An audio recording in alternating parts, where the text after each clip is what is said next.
Hello everyone, and welcome to another oil painting video. Today I decided to try something a little different. Instead of a full-length video on doing a complete landscape, we're just going to take a particular element of a landscape. In this case, the only two types of trees there are in the world. And yes, I'm aware there's probably thousands of different trees, but for me painting landscapes, there's two. Trees with leaves on them and trees with like pine needles on them. So I just made over here, a couple of little parts of ground. So the top one's going to be a couple of areas with trees with leaves, and the bottom one will be some pine trees. Little demo on this, and I'm going to try this for a little while. There's some people that don't get the exact way you do a specific element when you see it all together, and sometimes it's beneficial to do it individually. I know that's how I learned best. Is I would take a bunch of these cheap Hobby Lobby panels like I'm painting on here, and I would do a bunch of trees, or I do a bunch of waterfalls, or I do a bunch of rocks, whatever the case may be, and I do the individuals, and then after a while, it all worked out. So here I am with a mix of Viridian and Payne's Gray, and I have it pretty wet with the Walnut Elkin Medium, as you can see. I'm going to be taking a brush here.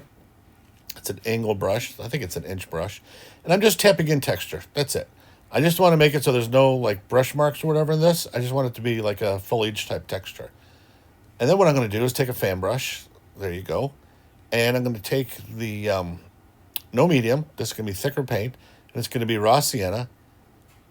For a tree, normally, not always, but normally, narrower at the top, wider at the bottom. So you start out at the top with a light pressure and increase the pressure as you go. And you can tap it down the same way. Now for this demonstration, the raw sienna isn't dark enough to really see it that well. So I'm going to add some Payne's Gray to it just so you can get the idea of what's going on. And you can see. Some of it's going to be covered when we put the leaves on it. And then the rest of it will, I don't know, it'll be almost like a dense forest in that area. It won't be just a tree by itself. Next time, I'll do a couple of trees by themselves. But the deciduous ones, maybe by, a little lake or a pond or something. Doing the same thing on the other side. The only difference is here, same mixture. A little thicker than the other one, but this one has more Payne's Gray than the phthalo green. I'm sorry, I think I said Viridian earlier. It's phthalo green. Either one, they're very close. So either one would work with the Payne's Gray. And now I'm going to take the raw sienna, and I'm going to use the palette knife to put in the tree trunks. And I'm just basically touching and moving it just ever so gently to the left. So touch and a slight flick to the left to get the tree trunks in. And that's pretty much it. Now, if you want to get, hyper realistic, you can spend a lot of time with smaller knives and smaller brushes and do every branch and everything. The way I paint, I like having the suggestion of stuff. So what we're going to do is the left will be leafed with a palette knife, and the right will be leafed with a fan brush. And we're going to be adding, because we've got so much dark in there, we're going to be adding cad yellow light hue by itself. And we're going to tap it in. Now, we want to go relatively thick. Okay, I like thick paint. So we want to go a little thick. You want to see those little bumps and the little texture and things like that. I don't want my paintings to be, completely flat.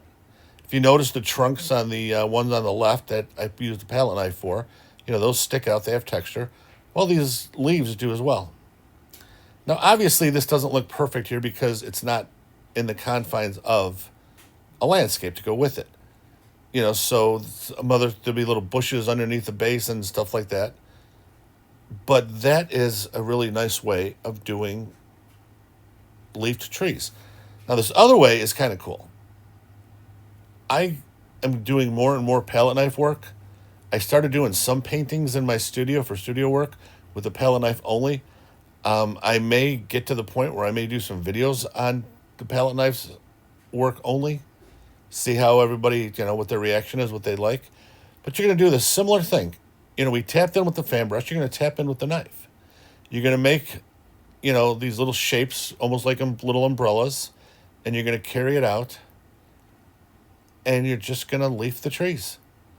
And it really is that simple. There's a lot of people that get intimidated by the leaves because they want to make everything look perfect. If you really look at it, there is no such thing as a perfect tree. They all have their own little shapes, their own little sizes, and their own little everything. And basically, to make it look realistic, make it look a little everywhere. Now, what I'm doing is I had too much yellow, so I'm adding a little phthalo blue to the cad yellow, which yellow and blue make green. And I just wanted to dampen the brightness of the yellow. That's it. I didn't want to take it away. I just want to dampen it to where it looks more green. And that's what I did. And then, like I'm pointing out there, those areas will be where little shrubs and sticks and twigs and everything else will be if it was an actual landscape.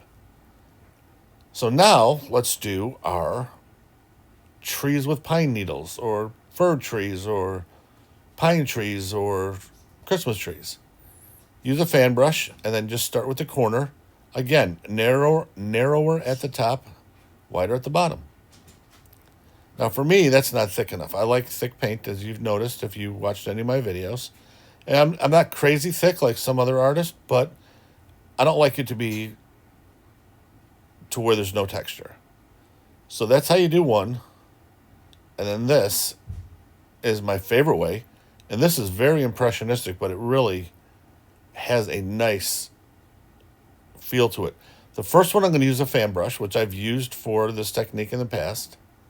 I'm just putting the highlight there now on the first one. There we go. And that is a perfectly fine pine tree that you can fit anywhere. Now I'm putting on the yellow, and I'm using the fan brush to make the big base, and then I'm bringing out all the branches.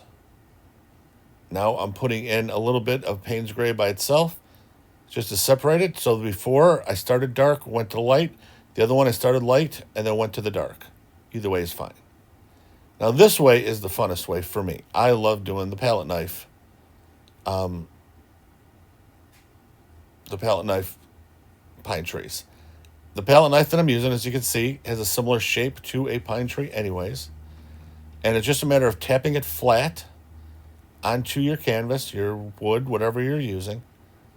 And you want to use different variations of color. You want some yellow, you want some green, some dark green, some light green. You want some Payne's Gray showing through. A little bit of phthalo green showing through by itself, darker. You want to have all that stuff in there. You want the variety. And now I'm taking straight Payne's Gray, just with you can see the way the knife is tilted, just with the edge of the knife. And that's pretty much it. I've used those probably the most in my landscapes that you've probably seen. You can put 100 of them together and have it look like a forest. So I hope you enjoy this, and I hope everybody has a great rest of your week. And until next time, I'll see you then.